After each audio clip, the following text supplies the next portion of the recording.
So hello everyone, कैसे हो आप सब? All good. चलिए बच्चों, तो करंट इलेक्ट्रिसिटी का एनसीईआरटी एक्सरसाइज आज हम करने वाले हैं, ठीक है ना। चलिए, और अगर आप चैनल पे नए हो तो चलिए फटाफट चैनल को सब्सक्राइब कर लीजिए, राइट, क्योंकि यहाँ पे आपको 11th स्टैंडर्ड 12th स्टैंडर्ड के सारे चैप्टर्स डिटेल में मिलने वाले हैं एंट्रेंस एग्जाम की तैयारी के साथ, ठीक है। चलिए, तो एनसीईआरटी एक्सरसाइज करंट इलेक्ट्रिसिटी का सबसे पहला सवाल क्या कहता है देखते हैं। पहला सवाल कुछ ऐसा है कि the storage battery of a car has an EMF of 12 volt. चलिए, तो मैं डेटा लिखते जाता हूं बच्चों। आपको दिया है EMF E, that is 12 volt. If the internal resistance of the battery is 0.4 ohm. चलिए, इंटरनल रेजिस्टेंस को हम लिखते हैं स्मॉल आर, दैट इज 0.4 ओम।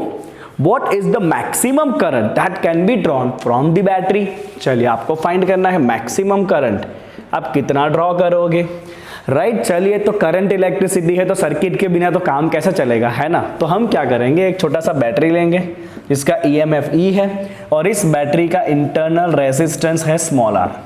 अगर आप इसको किसी एक्सटर्नल रेजिस्टेंस से कनेक्ट करोगे, एक्सटर्नल रेजिस्टेंस का मतलब है बल्ब या लाइट या फैन या व्हाटएवर आपको जो चलाना है वो, उसके साथ जब आप कनेक्ट करोगे तो इसमें से करंट निकलेगा।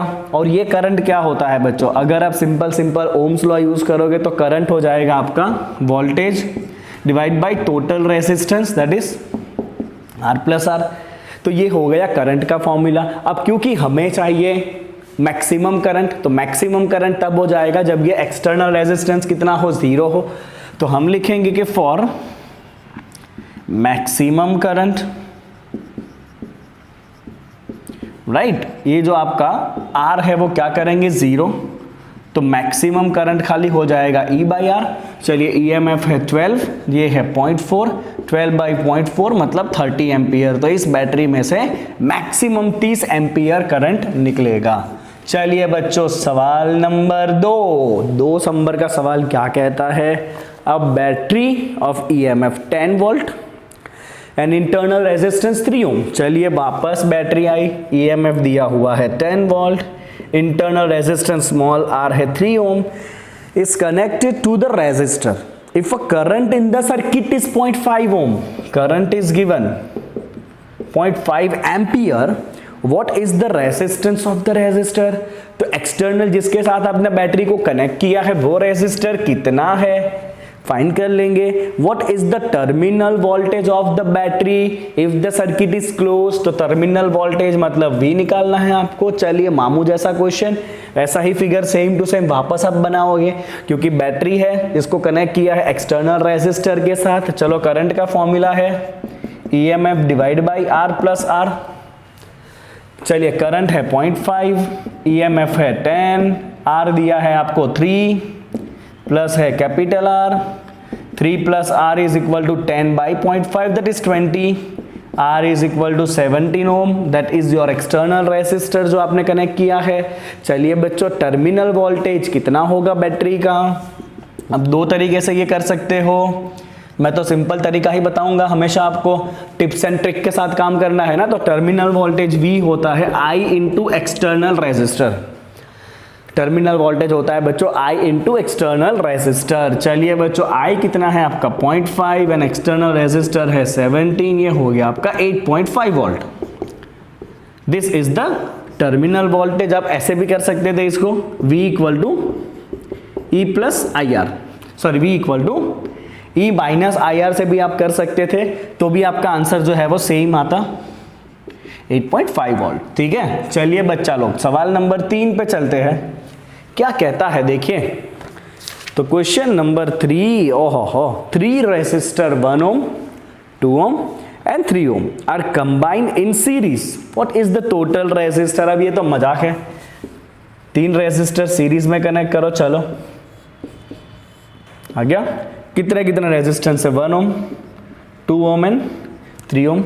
आपको पूछा है टोटल रेजिस्टर क्या होगा भाई, तो सीरीज में एक को नाम दे देते हैं, चलिए R1, दूसरा R2, तीसरा ले लीजिए आप R3, ठीक है। क्या करेंगे, पहला आंसर सीरीज के लिए आपका इक्विवेलेंट रेजिस्टेंस होता है R1, R2, R3, सीधा प्लस कर दो, 1 2 3 दैट इज 6 ओम। चलिए और क्या कहा गया है, if the combination is connected to the battery of 12 volt, अगर इस कॉम्बिनेशन को 12 वोल्ट की बैटरी के साथ कनेक्शन किया, okay, and negligible internal resistance, मतलब इसका आपको इंटरनल रेजिस्टेंस नहीं है, obtain the potential drop across each resistor, चलिए हर एक का पोटेंशियल ड्रॉप कितना होगा अभी फाइंड कर लेते हैं। ओके, तो जैसे ही बैटरी कनेक्ट करोगे तो यहाँ से करंट निकलेगा, ओके, और सीरीज कनेक्शन है तो सब में से करंट कैसा होता है, सेम होता है, एंड वोल्टेज सबका डिस्ट्रीब्यूट हो जाता है। तो मान लेते हैं कि इसको वोल्टेज मिला है V1, इसको वोल्टेज मिला है V2, इसको वोल्टेज मिला है V3। चलिए मैं तो सिंपल सा काम करूंगा, मैं यहाँ पे पहले फाइंड करूंगा कि when 12 volt battery is connected, तो आप लिखोगे करंट कितना होगा, तो करंट हो जाएगा, ओम्स लॉ यूज करो, V by R equivalent, I equal to V by R. चलिए वोल्टेज है 12 वोल्ट, इक्विवेलेंट रेजिस्टेंस है 6 का, तो करंट हो जाएगा आपका 2 एम्पियर। ठीक है, अब सब में से सेम करंट जाएगा तो वोल्टेज ड्रॉप फाइंड करते हैं। चलिए बच्चों, तो voltage drop across the resistors, चलिए पहले का वोल्टेज ड्रॉप है V1, ओम्स लॉ यूज करो, I into R1, V equal to I R, इसको वोल्टेज ड्रॉप फाइंड करना है तो R1 लेंगे हम। ठीक है, करंट है 2, R1 का वैल्यू है 1, तो इसका वोल्टेज ड्रॉप होगा 2 वोल्ट। ठीक है, चलिए दूसरे का वोल्टेज ड्रॉप करेंगे, I into R2, I is 2, उसका वोल्टेज है 2, 2 टू ज़ा 4 वोल्ट। तीसरे की बात करेंगे, V3 equal to I into R3, 2 into 3 that is 6 volt. सबको जोड़ के देख लो 12 वोल्ट होना चाहिए, हो रहा है, 2 + 4 + 6 हो जाएगा 12 वोल्ट, मतलब आपका हो गया सिंपल सॉल्यूशन। समझ गए आप। चलिए बच्चों, तो सवाल नंबर 4 पे जाएंगे कोई टाइम वेस्ट करे बिना। Let's see. चलिए मुन्ना लोग, सवाल नंबर 4 आ गया है, जो कहता है कि 3 resistors 2 ohm, 4 ohm and 5 ohm are combined parallel, what is the total resistance of combination. चलिए तो पैरेलल कनेक्ट करते हैं। कौन कौन से रेजिस्टेंस है, 2 ओम, 4 ओम एंड 5 ओम। चलिए हो गए तीनों पैरेलल कनेक्टेड। आपको फाइंड करना है इसका इक्विवेलेंट रेजिस्टेंस क्या होगा, तो आपको पता ही है कि equivalent resistance for parallel combination, equivalent resistance. चलिए पैरेलल में क्या होता है, ये तो आप बच्चे थे तब से कर रहे हो, बच्चे मतलब 10th में थे तब से कर रहे हो, 1/R1 + 1/R2 + 1/R3 that is 1/2, 1/4, 1/5, give it name as R1, R2, R3। ठीक है, चलिए तीनों का एलसीएम कितना आएगा, 5, 4 and 2, LCM will be 20, 2 into 10 is 20, 4 into 5 is 20, 5 into 4 is 20, so this is going to be 19/20, that is 1/RP। चलिए inverse कर लीजिए, that is 20/19 ओम। तो ये हो गया आपका equivalent resistance of parallel, simple सा काम था। अब क्या किया, if this combination is connected to the battery of EMF 20 volt and negligible internal resistance, तो इसको हमने कनेक्ट किया विद अ बैटरी, राइट, जिसका वोल्टेज दिया है 20 वोल्ट। ओके, चलिए determine the current through each resistors and the total current drawn from the battery. चलिए अभी हो जाएगा, सिंपल सा काम करना है आपको।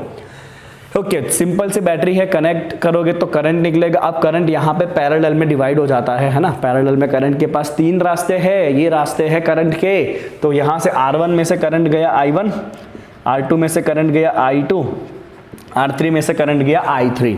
ओके, अब पैरेलल में सबको वोल्टेज मिलता है सेम, पैरेलल कनेक्शन है तो सीधा 20 वोल्ट इस रेजिस्टर को भी मिलेगा, 20 वोल्ट सीधा इसके एंड पे भी लगा है, 20 वोल्ट सीधा इसके एंड पे भी लगा है। तो हम यहां पे लिख देंगे कि फॉर पैरेलल कॉम्बिनेशन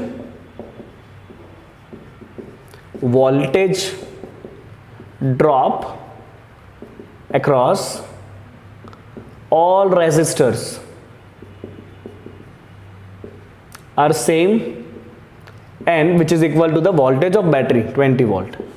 चलिए अब मुझे करंट निकालना है, तो अब तो मैं सिंपल सा काम करूंगा, तो आई विल राइट हियर करंट्स, मैंने नोटेशन ऑलरेडी दे दिए है, तो I1, okay, ohms law use करो, V बाई उसका रेजिस्टेंस कितना है R1। चलिए वोल्टेज तो सबको सेम मिला है जो बैटरी का है, 20/2 that is 10 ampere. I2 V by R2 voltage same मिला है, R2 का वैल्यू है 5 एम्पियर।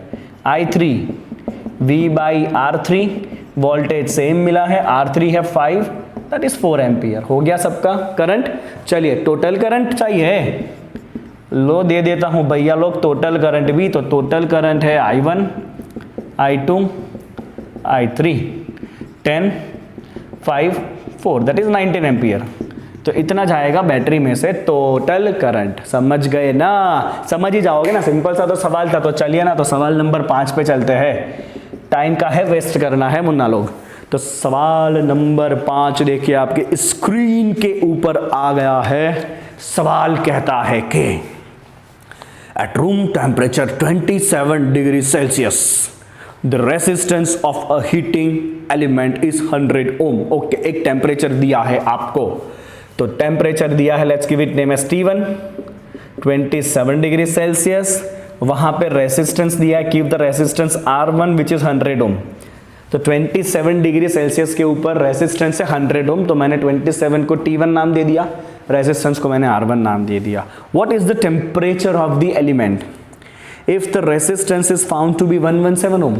तो अगर ये रेसिस्टेंस R1 की जगह पे R2 हो गया 117 ओम, तो ये टेम्परेचर T2 कितना होगा? समझे? अगर रेसिस्टेंस 117 ओम है तो ये टेम्परेचर कितना होगा जब ये रेसिस्टेंस 117 ओम हो जाएगा?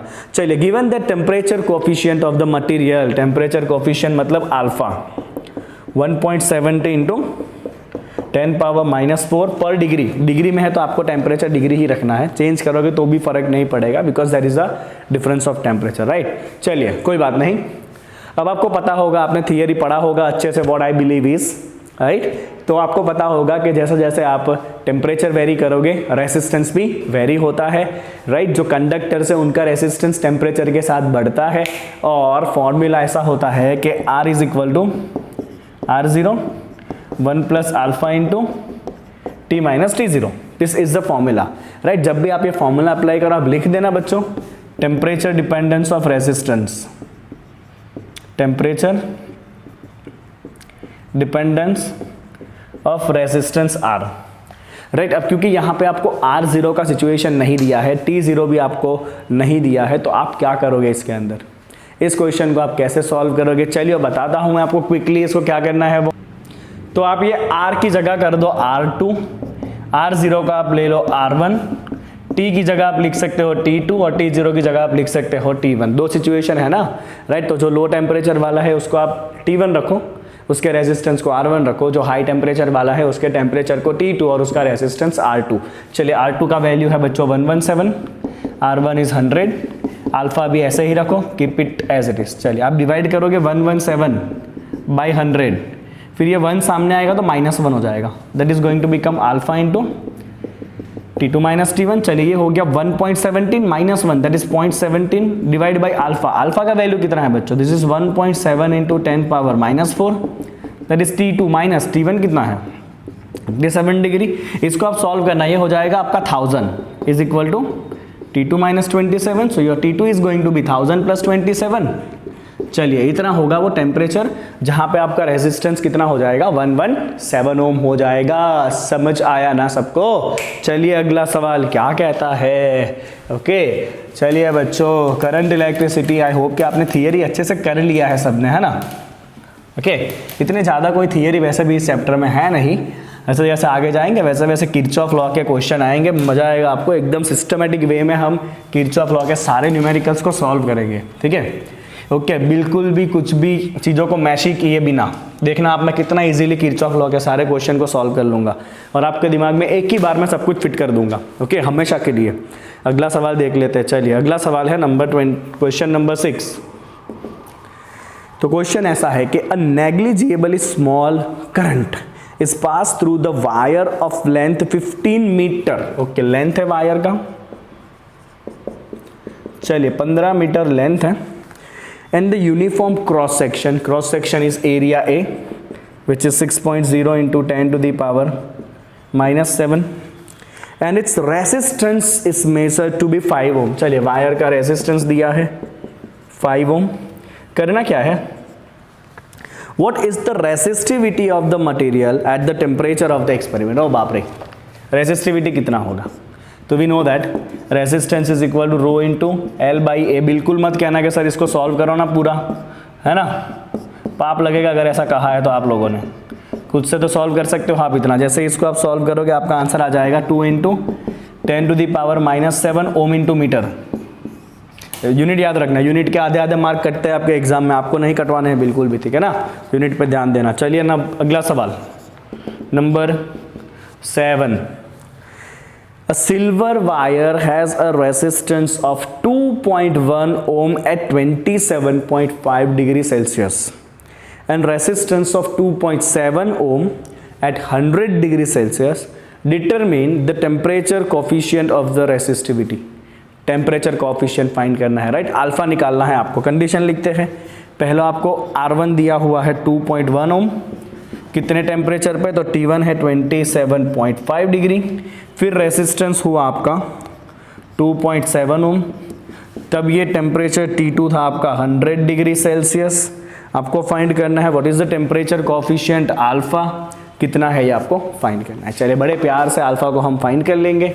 हम यूज करेंगे रिलेशन जो अभी आगे किया हमने, R2 is equal to R1 1 plus alpha into T2 minus T1, है ना, okay. R equal to R0 1 plus alpha into T minus T0 की जगह आप R2 R1 कंडीशन भी ले सकते हो। R2 is 2.7, R1 is 2.1, 1 plus alpha पता नहीं है, T2 इज 100, T1 इज 27.5। चलिए 2.7 बाई 2.1, बाकी काम तो मेरी कैल से ही कर लेगी। 2.7 by 2.1, this is 1.286 is equal to 1 plus alpha into, this is going to be 72.5 if I am not wrong, okay, I never wrong, okay, minus 1 करेंगे 0.286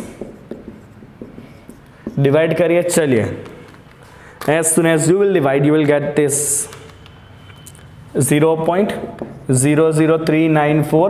यूनिट मत भूलना, temperature inverse degree Celsius inverse, इसका unit होगा temperature coefficient of resistance जो आपको पूछा गया है अल्फा, अल्फा का वैल्यू होगा 0.00394 degree Celsius inverse, okay. This is your temperature coefficient of resistance, this is temperature coefficient of the resistance. Simple था एकदम, इजी था ना। चलिए अगला सवाल देखते हैं, हाँ, इंपॉर्टेंट क्वेश्चन।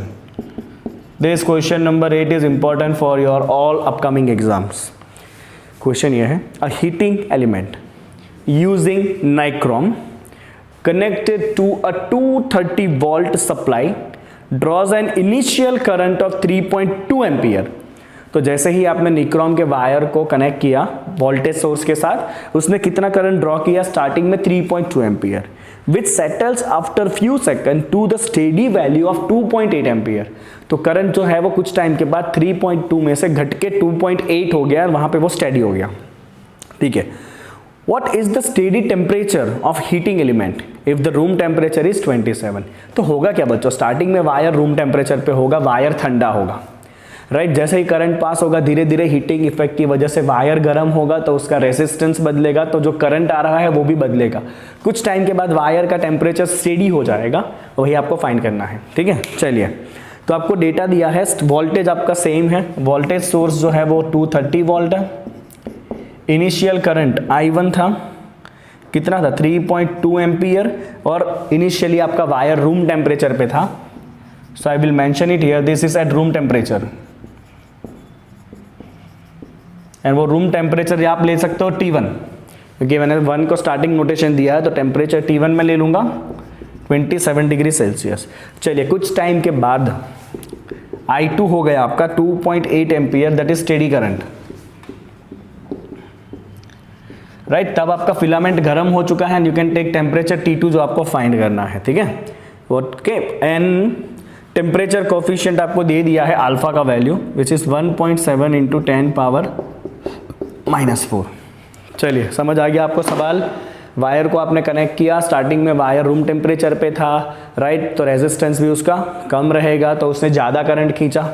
जैसे ही करंट पास होगा वायर गर्म होगा, गर्म हुआ तो रेजिस्टेंस बढ़ेगा, रेजिस्टेंस बढ़ा तो करंट ड्रॉप होगा। देखो ड्रॉप होके कितना हो गया 2.8, और वहां पे वो सेटल हो जाएगा। फिर चलिए तो हम क्या करेंगे, पहले तो रेजिस्टेंसेस निकाल लेते हैं, बिकॉज आपको यहाँ पे वोल्टेज एंड करंट दिया है, हो जाएगा अभी, सिंपल है एकदम। चलिए तो लेट्स फाइंड द रेजिस्टेंसेस। तो इनिशियल रेजिस्टेंस को आप R1 नाम दे दो, दैट इज V/I1। एग्जाम में जब आए ना बच्चों तो स्टेटमेंट लिखते रहना बीच बीच में, हाँ। चलिए इनिशियली वोल्टेज था 230 and the current was 3.2, so I will write, कैलसी बेटा आ जाओ, आ गई मेरी कैलसी मेरी मदद करने। 230/3.2 71.875, ये है आपका स्टार्टिंग का रेजिस्टेंस। ओके चलिए, ये ऊपर जो एक पैच दिख रहा है ना आपको, बराबर, वो मेरी ट्यूबलाइट है। मैं कितना भी कोशिश कर रहा हूँ वो मेरे से एडजस्ट ही नहीं हो रहा है, तो then I thought let it be, उधर लिखना ही नहीं है। ओके चलिए, फिर फाइनल रेजिस्टेंस R2 आप लोगे, वोल्टेज तो चेंज हुआ नहीं है बट करंट चेंज हुआ है। 230 डिवाइड बाई फाइनल करंट हुआ है 2.8। आप सोचोगे कि सर को इतना पसीना होता है तो भी सर पंखा चालू नहीं करते, ऐसा नहीं है। पंखा चालू करूंगा ना तो अभी ये माइक के अंदर आवाज आने लगेगा। आप बोलोगे कि एसी चालू कर दो ना सर, नहीं नहीं, अभी यूट्यूब पे इतनी कमाई नहीं है कि एसी चालू किया जाए, ठीक है। Okay 230 divide by 2.8 that is 82.142 ohm, right. तो ये मैंने रेजिस्टेंसेस निकाल लिए। अब तो आगे जो करते आ रहे हो वही आपको करना है। We will use the equation temperature dependence of resistance. आप स्टेटमेंट लिख देना, then R2 equal to R1 1 plus alpha into T2 minus T1। चलिए ये रहे वैल्यू आपके। ओके तो R2 is 82.142, R1 is 71.875, 1 plus alpha into T2 minus T1। अभी इसकी वैल्यू नहीं डालनी है, डाल देंगे बाद में। ओके थोड़ा संयम रखो। ओके थोड़ा घुमाए कैमरा, आया स्क्रीन में आया। चलिए डिवाइड करिए इसको, फिर -1 करे कैलसी बेटा आ जा।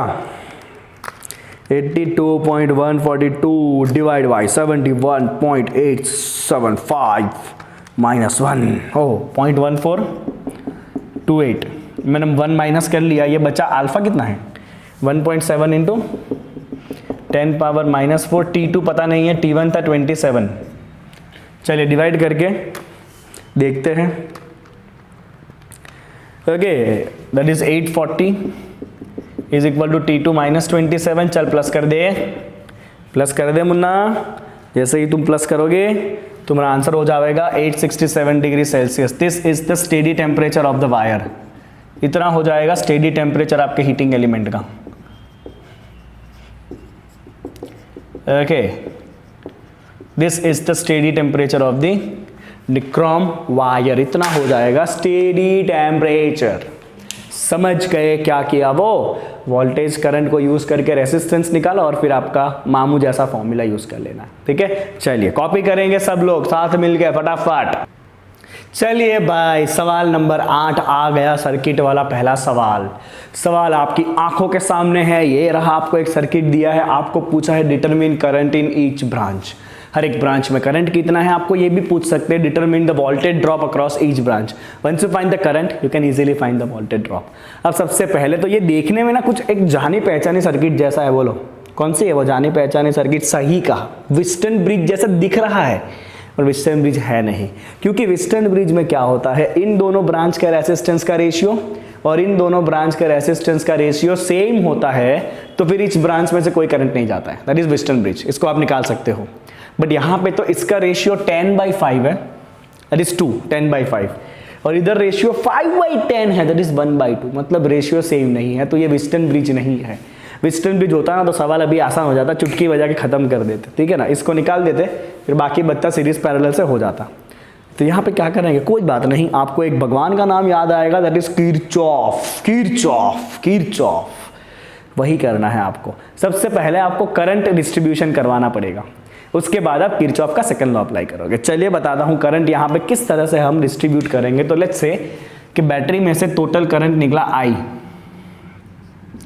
अब उस I को दो पार्ट में तो डिवाइड होना ही होना है ना, कोई डाउट ही नहीं है। अब यहाँ पे मेरे पास एक ट्रिक है, ट्रिक देखो क्या है वो करंट डिस्ट्रीब्यूशन का। सपोज ऊपर से करंट गया I1, आप जितना बने उतने वेरिएबल्स कम रखो। हाँ वेरिएबल ज़्यादा रखोगे तो उतने ज़्यादा आपको इक्वेशन बना के सॉल्व करना पड़ेगा, क्योंकि जितने वेरिएबल उतने इक्वेशन। ओके चलिए कोई बात नहीं। तो ये गया यहाँ से I1, अब इधर से आया करंट I। अगर इधर से I1 गया तो बाकी बचा होगा I माइनस I1 जो यहाँ से जाएगा, बाकी बचा I माइनस I1 यहाँ से जाएगा। ये आपके दिमाग में आना चाहिए, ठीक है। अब सिंपल सी बात देखो, एंट्री के 2 रास्ते थे, एग्जिट के भी 2 ही रास्ते हैं।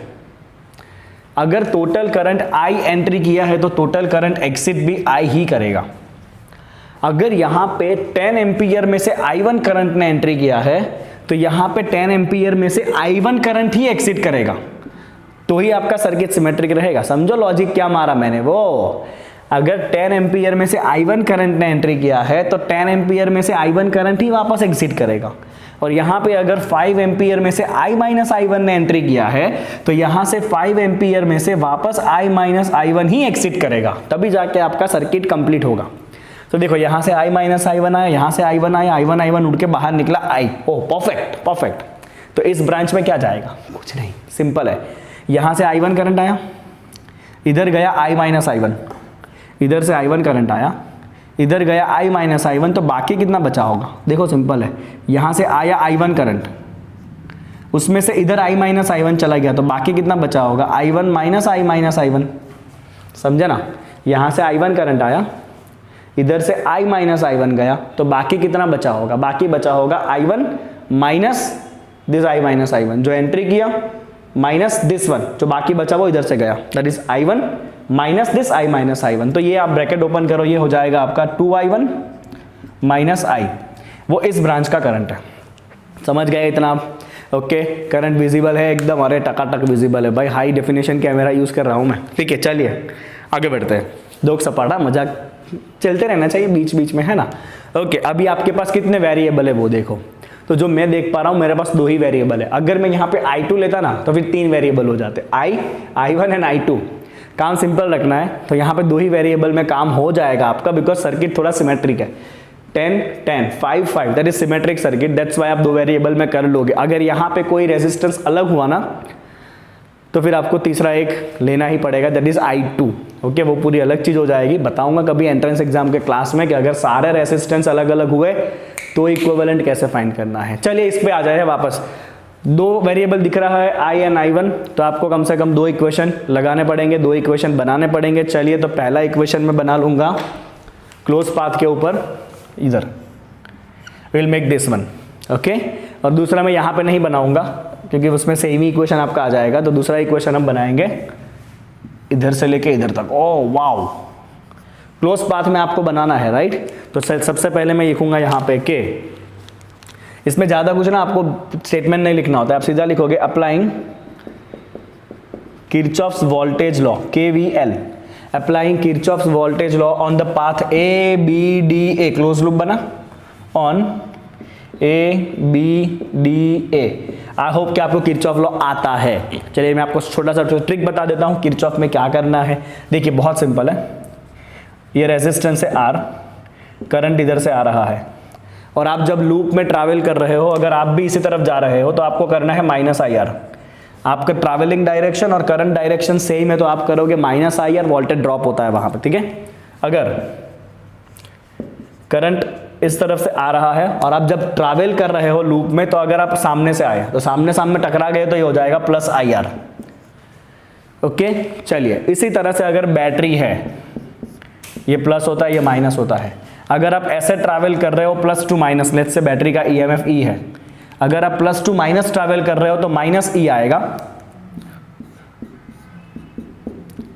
और अगर आप माइनस टू प्लस ट्रैवल कर रहे हो लूप में तो +E आएगा, ओके। सिंपल से रूल। चलिए तो फिर इस पे आ जाते हैं। Let's start from point A। मैं जा रहा हूं इस तरफ A से B, करंट भी मेरे साथ साथ ही आ रहा है, तो माइनस करना पड़ेगा। क्या माइनस करेंगे? I into R, that is I1 into 10। चलिए तो ये पहला टर्म आएगा आपका -10I1, राइट। IR कर रहे हैं हम, IR, I इंटू R, कभी अकेला I नहीं, कभी अकेला R नहीं। जहां पे रेजिस्टेंस है वहां पे IR करना है, जहां पे बैटरी है वहां पे E करना है, और कोई टर्म नहीं आएगा, ध्यान रखना ये बात।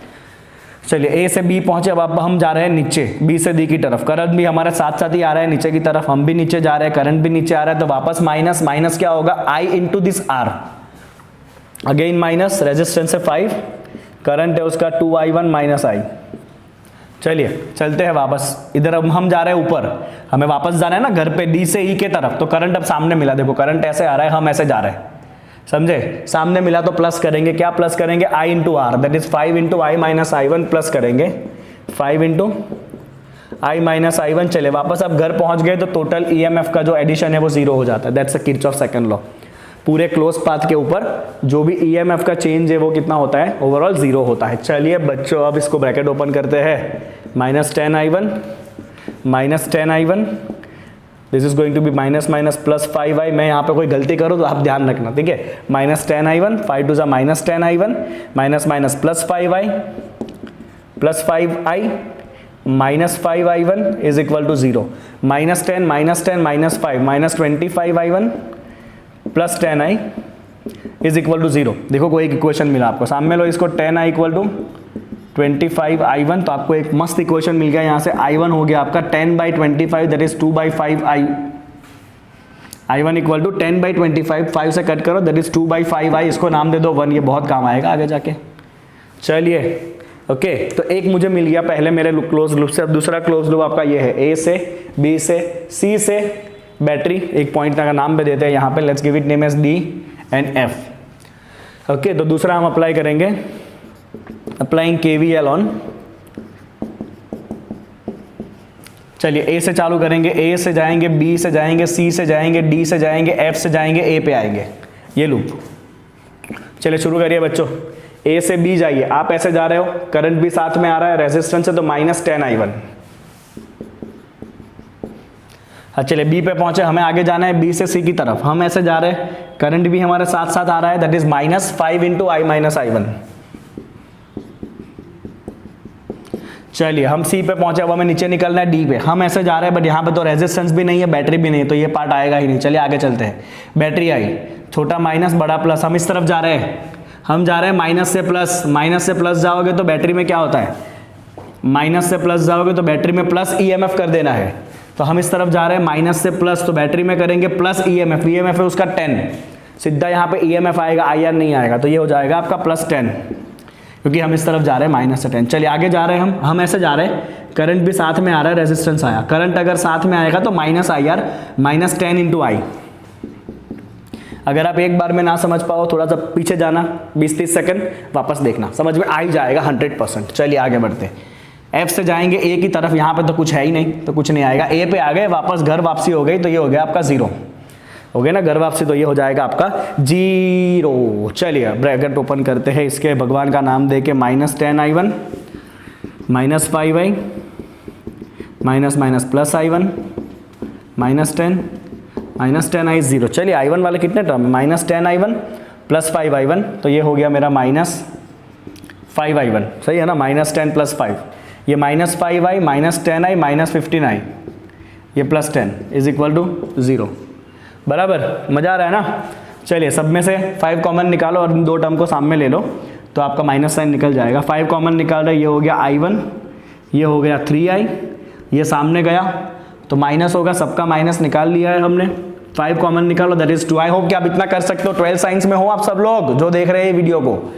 चलिए मेरा दूसरा रिलेशन आ गया, अब इक्वेशन नंबर 1 यूज कर लो ना, i1 इज 2/5i, यूज करो, i1 की जगह रखो 2/5i plus 3i is equal to 2। क्या यूज किया हमने भाई, फ्रॉम 1। चलिए एलसीएम आता है ना, 15 3 जा 5 3 जा 15 plus 2 17i divide by 5 is equal to 2। चलो मुझे आई तो मिला, आई मिला 10/17 एम्पियर। बोलो खुश हो गए सब लोग, आ गया आंसर।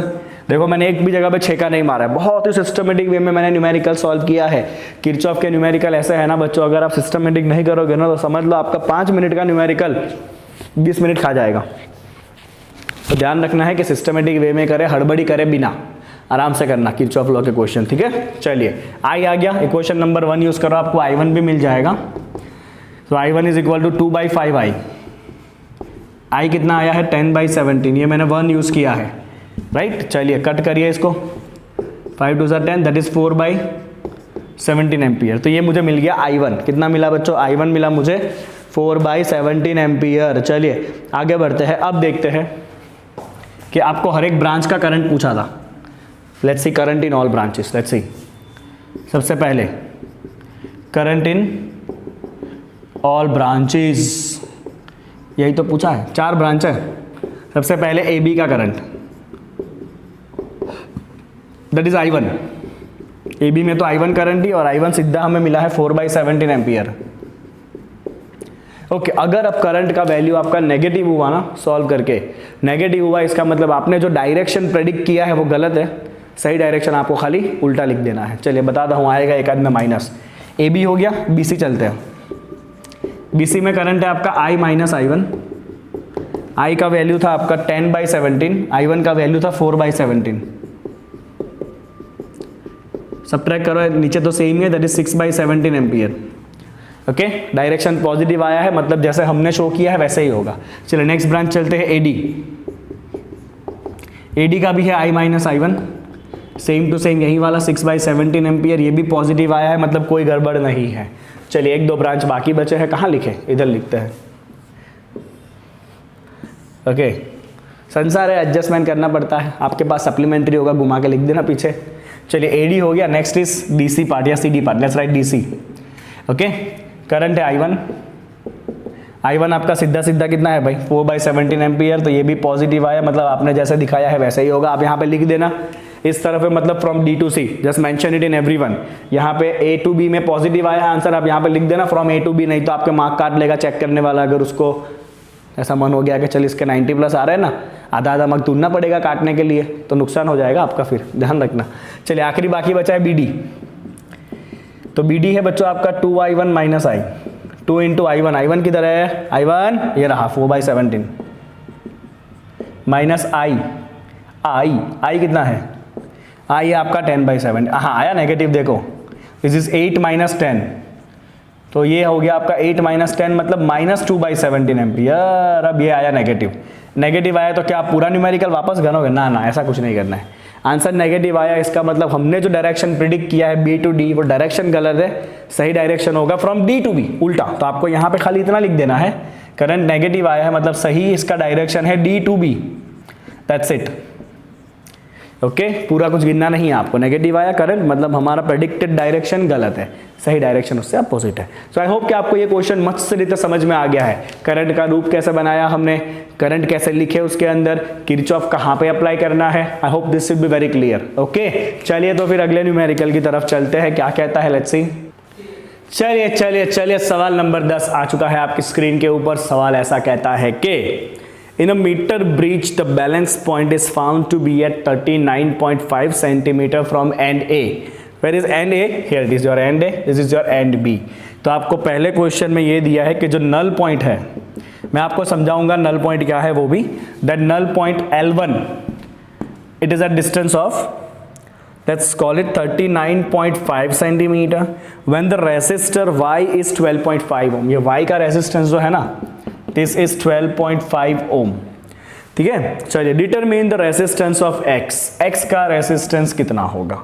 चलिए, why are the connection between the resistors in a Wheatstone bridge और meter bridge is made up of a thick copper strip. तो ये जो कनेक्शन होता है ना, मतलब ये जो आपका है ना पर्टिकुलर पार्ट, ये जो है ना वो एक थिक कॉपर का स्ट्रिक होता है। आप अगर लैब में गए होगे तो आपने देखा होगा। तो आपको साथ में ऐसा ही पूछा है कि Y the connections of resistor is made up of thick copper strip। Okay, तो मैं आपको इसका एग्जैक्ट ख्याल दे देता हूं कि क्या होता है। ये एक ऐसा कॉपर का स्ट्रिप होगा, दूसरा कॉपर का स्ट्रिप होगा इस तरह से, राइट। और ऐसे एक पतली सी वायर होगी यहाँ से लगाई हुई, समझ लाइक दिस। एक रेजिस्टेंस आप यहाँ पे कनेक्ट करोगे, एक रेजिस्टेंस आप यहाँ पे कनेक्ट करोगे, गैल्वेनोमीटर आप यहाँ से निकालोगे और फिर इसके ऊपर जॉकी स्लाइड करोगे आप।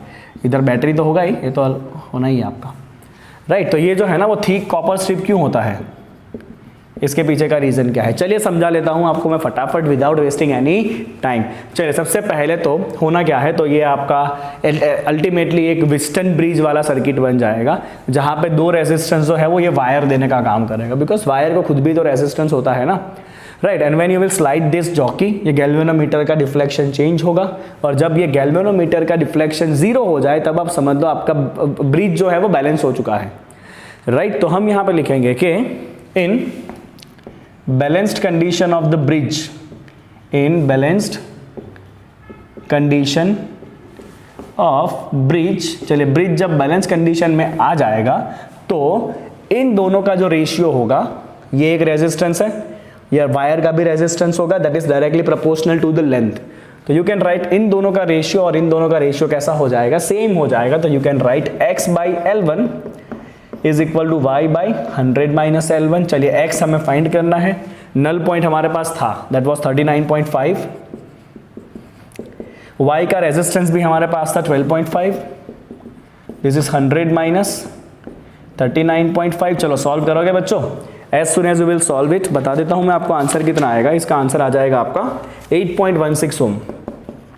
तो जो दूसरा रेजिस्टेंस है x, दैट इज 8.16 ओम, इसका लैब में यूज भी होता है to find the unknown resistances. एक नोन रेजिस्टेंस होता है, यहाँ पर रेजिस्टेंस बॉक्स कनेक्ट करते हैं, यहाँ पे अननोन रेजिस्टेंस होता है, right, and with the help of this you can find the unknown resistance. चलिए अब ये थिक कॉपर स्ट्रिप लेने का मतलब क्या है, तो थिक कॉपर स्ट्रिप इसलिए लिया है कि अगर कॉपर स्ट्रिप थिक होगा, उसका एरिया अगर ज़्यादा होगा, तो इतने पार्ट का रेजिस्टेंस जो है वो नेग्लिजिबल होगा। We don't require any resistance on this particular part, तो इसीलिए उसको रखा जाता है आपका thick copper strip. Okay, I will read it from the book. In a meter bridge the resistance at the connection is not taken in the consideration, that is why the connection between the resistances in a Wheatstone bridge और meter bridge made up of a thick copper strip, because more the thickness lesser will be the resistance, right? तो यहां पे आप answer लिखोगे for thick copper strip between the connection। इसका reason ये है कि thick copper strip give negligible resistance। Thick copper strip gives an negligible resistance, जो आपको चाहिए। We don't require any resistance here, because resistance होता है rho into L by A। If area is more, resistance is less, that is why we require thick copper strip जिसका area cross section ज्यादा होगा। चलिए इसके अंदर 3 सवाल है बच्चों। दूसरा सवाल क्या है, determine the balance point of the bridge above if x and y are interchange. If you interchange x and y, तो ये जो लेंथ है वो यहाँ पे आ जाएगा, ये लेंथ यहाँ पे आ जाएगा, राइट। मतलब अब आपका नल पॉइंट जो है वो कहां पे दिखेगा, A से आपका नल पॉइंट कितना हो जाएगा 100 माइनस L1। तो हम यहां पे लिखेंगे कि if x and y are interchanged, तो आपके जो वायर के लेंथ है वो भी बदल जाएंगे। तो नल पॉइंट हो जाए आपका 100 minus L1 from A, that is 100 minus 39.5, that is 60.5 centimetre from A. ये आपको मेंशन करना है, ए से आपका 60.5 सेंटीमीटर के ऊपर नल पॉइंट आ जाएगा। अभी भी शांति नहीं हुई, तीसरा भी सवाल है, what happen if the galvanometer and the cell are interchanged at the balance point of the bridge, would the galvanometer show any current. अगर बच्चों मान लीजिए आपने बैटरी की जगह पे गैल्वेनोमीटर लगा दिया, और गैल्वेनोमीटर की जगह पे अगर आपने बैटरी लगा दिया, तो क्या कोई चेंज होने वाला है कि नहीं होने वाला है, लेट्स सी दैट। ओके, तो यहाँ तो क्या होगा बच्चों, आपकी पूरी सर्किट उल्टी पुल्टी हो जाएगी, वो भी आपका मीटर ब्रिज ही नहीं बचने वाला है। अगर मान लीजिए आप A और B के बीच में गैल्वेनोमीटर लगा दोगे, और यहाँ पे अगर आपने बैटरी लगा दिया, तो फिर यहाँ पे आपको कोई नल पॉइंट मिलने वाला नहीं है। इनफैक्ट गैल्वेनोमीटर में से कोई करंट भी पास नहीं होगा। तो हम यहाँ पे लिखेंगे कि if galvanometer and battery are interchanged, तो what will happen, bridge balance condition में रहने वाला नहीं है, right. The balance point is not obtain and the galvanometer will also shows no deflection. Balance point is not obtain, जिसका काम जहां होता है उसको वहीं रखना है। Balance point is not obtain and galvanometer also shows no deflection.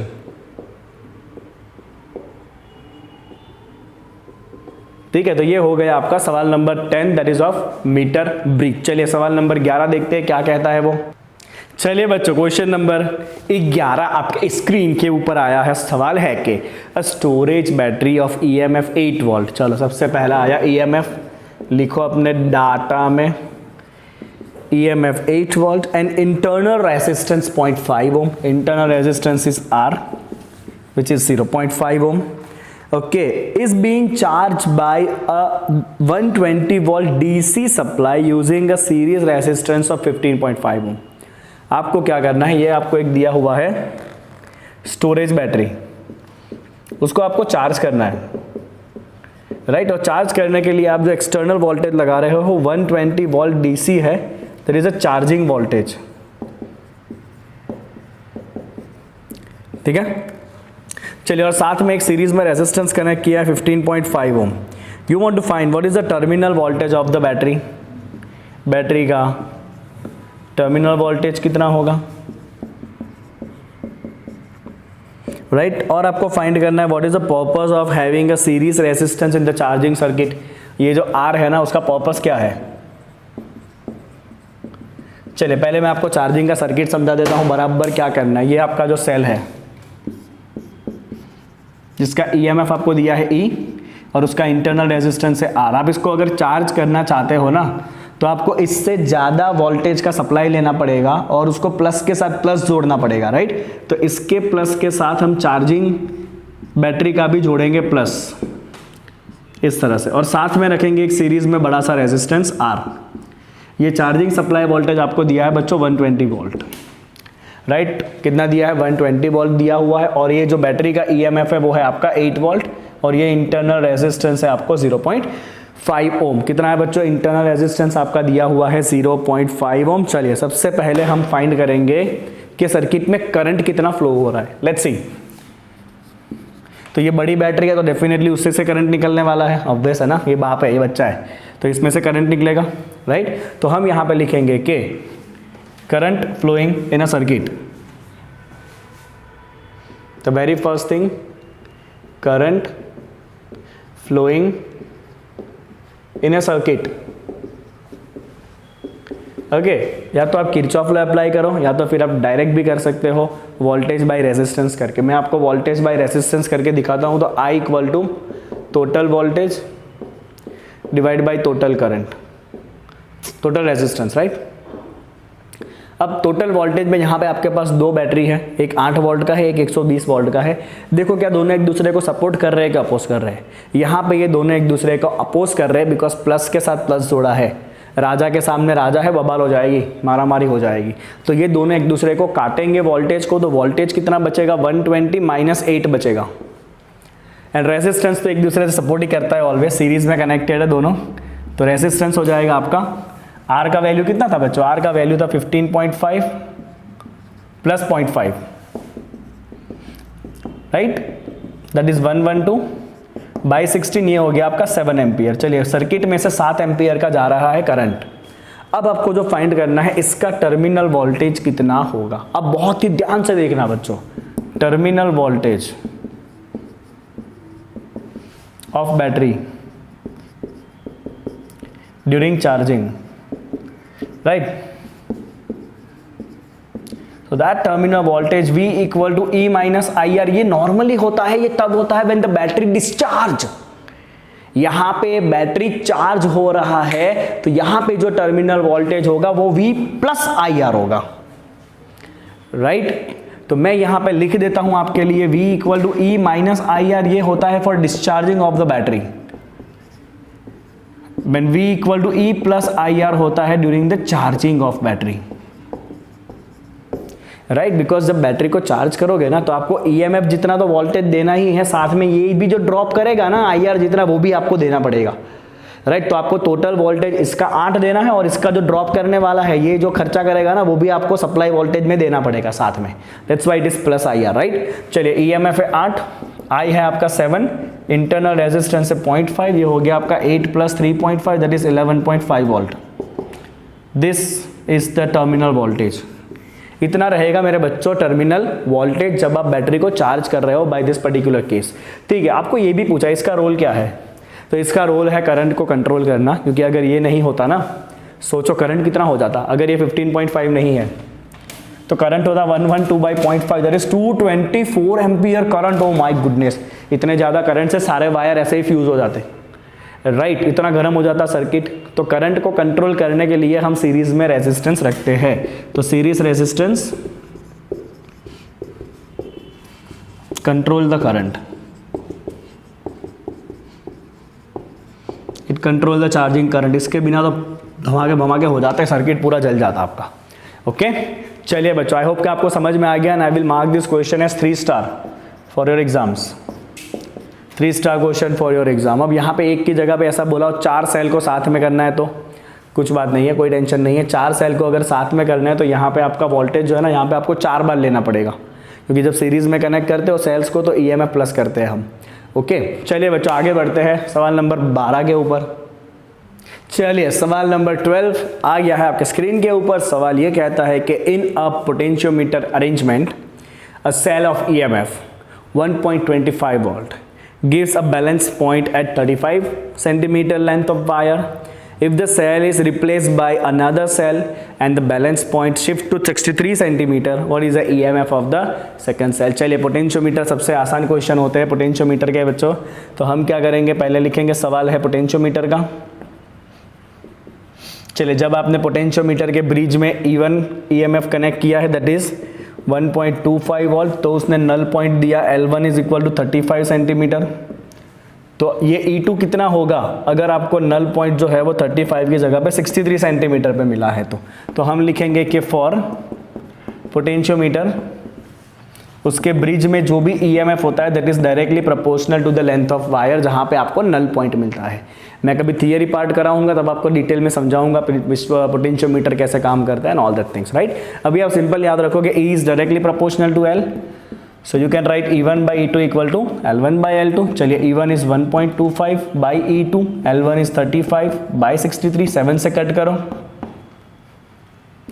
Right. If you simplify this you will get your answer as 2.25 volt, right. तो दूसरी बार आपने जो दूसरी बैटरी कनेक्ट की थी जिसके लिए आपको नल पॉइंट 63 सेंटीमीटर मिला है, वो बैटरी का जो EMF है वो कितना होगा 2.25 वोल्ट जितना होगा। चलिए बच्चों नेक्स्ट क्वेश्चन नंबर 13, आखिरी सवाल आज के लिए। इसके बाद एडिशन एक्सरसाइज है जो हम दूसरे पार्ट में करेंगे। मुझे पता है एडिशन एक्सरसाइज में आपका बहुत प्यार मिलता है, क्योंकि मोस्टली ऐसे टीचर्स है यूट्यूब पे जो एक्सरसाइज के क्वेश्चन तो कराते हैं, वो भी मे बी इतने एफिशिएंटली तो नहीं कराते हैं, कोई भी है जो, right okay, but addition exercise वो नहीं कराते because what they think is कि एडिशन एक्सरसाइज से क्वेश्चन नहीं पूछे जाते। ऐसा कुछ नहीं है, पूछे जाते हैं, राइट। एडिशन एक्सरसाइज के भी question and they are very important for entrance exam point of view also.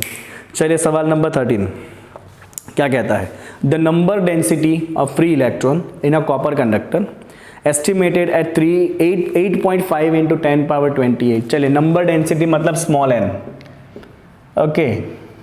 अब इसके लिए भी मेरे पास एक ब्रह्मास्त्र है जो मैं अभी आपको दे दूंगा फॉर्मूला, राइट। चलिए 8.5 into 10 power 28 meter minus 3, number density small n, number of charge particle पर unit volume. How long does an electron take to drift from one end of wire 3 meter long, so length of wire is 3 meter, okay, to other end मतलब एक wire है 3 metre length का, अगर यहां से एक electron को drift होके इस एंड तक निकलना है तो उसको टाइम कितना लगेगा, right. In what time electron to drift from one end to other end of wire. चलिए आगे देखते हैं। हाँ, the area of the cross section it is 2 into 10 power minus 6 and the current carried is equal to 3 ampere. चलिए अब इसके लिए मेरे पास एक ब्रह्मास्त्र है बच्चों। ब्रह्मास्त्र का फॉर्मूला ऐसा है, जब भी आपको ये नंबर डेंसिटी वाला क्वेश्चन दिखा ड्रिफ्ट वेलोसिटी का, ब्रह्मास्त्र आपको ऐसा कहता है कि ब्रह्मास्त्र है तो अलग कलर से लिखना पड़ेगा ना। चलो छोड़ू ब्रह्मास्त्र में, हाँ ये है मेरा ब्रह्मास्त्र, ओके। इसमें से ऐसे आग निकल रही है, ठीक है।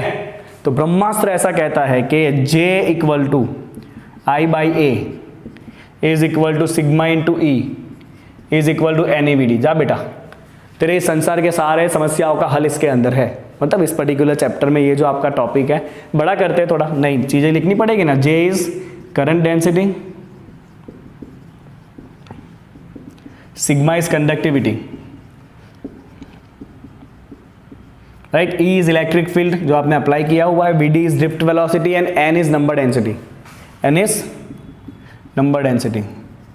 अगर आपने बच्चों ये ब्रह्मास्त्र याद कर लिया ना तो आई चैलेंज यू कि इस पर्टिकुलर टॉपिक में से आपका कोई क्वेश्चन कभी गलत हो सकता नहीं है। अब आप यहाँ पे चेक करो आपको क्या चाहिए और आपको क्या क्या फाइंड करना है। लेट्स सी, आपको i दिया है, a दिया है, मतलब मैं ये यूज करने वाला हूँ। I will use i by A is equal to, okay, मुझे स्मॉल n दिया हुआ है number density, so I will use this term NVD। Okay, मैं ड्रिफ्ट वेलोसिटी भी फाइंड नहीं करूंगा बिकॉज मुझे पता है वेलोसिटी होता है डिस्टेंस बाय टाइम। इलेक्ट्रॉन को डिस्टेंस काटना है, लेंथ जितना, टाइम आपको पूछा है, तो मैं यहाँ पे सिंपली लिख दूंगा NE, वेलोसिटी की जगह मैं लिखूंगा distance by time, that is length by time. चल आपको जो चाहिए आपको मिल जाएगा, आपको टाइम चाहिए ना, तो time is equal to NEL divide by, ये A आपका ऊपर आएगा और I आपका नीचे जाएगा। चलो सारे वैल्यू आपके पास है, this is 8.5 into 10 power 28, E का वैल्यू, L का वैल्यू, एरिया कहाँ गया, 2 इंटू डिवाइड बाई I कितना है, करंट कहाँ गया, ये रहा 3 एम्पियर। चलो अब बाकी काम आपके कैलसी के पास करा लेना और आपको यहाँ पे टाइम मिल जाएगा कितना आने वाला है वो। तो ये मेरा ब्रह्मास्त्र है बच्चों, ये ब्रह्मास्त्र आप ध्यान में रखिएगा। आपको कभी भी ये करंट डेंसिटी या ड्रिफ्ट वेलोसिटी या कंडक्टिविटी के क्वेश्चन पूछे जाएंगे तो आप बहुत इजीली उसको सॉल्व कर लोगे if you remember this formula, J equal to I by A equal to sigma into E equal to NEVD। चलिए, तो यहाँ पे आपका NCERT एक्सरसाइज खत्म होता है from the chapter current electricity. Right, I hope कि आपको मजा आया होगा। एक लाइक करना है आपको, कमेंट कर देना है कुछ अच्छा खासा, राइट। और जो डाउट आए वो डाउट आप हमेशा कमेंट सेक्शन में मेंशन करना, I will definitely revert you to that doubt and we will solve it. ठीक है, चलिए वापस जुड़िएगा बच्चों जब हम एडिशनल एक्सरसाइज करेंगे तब। Thank you so much for watching it.